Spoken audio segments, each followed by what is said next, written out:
dad islaam ah baynahay dad dalalka islaamka ahi in dimasho jirto waayo magaalooyinkeena maalin walba waxa laga qaadaa magaalo walba inta soo meed baa laga qaadaa imka loo reebalay maxay uga difaaci weyn waxa weeye haday maanta iyaga geeridu kaga cabaadisay iyo waxa ilaahay u soo diray de inaga dadku waa dhiman inagu shaasay u dhibanayna waana ogolay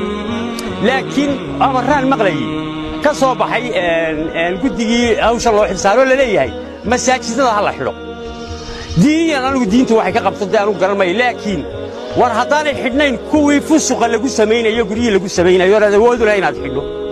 oo kuwii qaadka iyo xanta iyo beenta iyo balaayada la galiyay furan yihiin intii masaajidka ku jirtana aad tiri ka soo yaacay kuwana aanad xidhi karin marka ma dad intii ilaahay ba inoogu dambi naxariisanayeen aad ka tiri soo xidha masaajidka soo kuwa furan maaha marka kaniisada isugu kaalaya dadku waxa weeye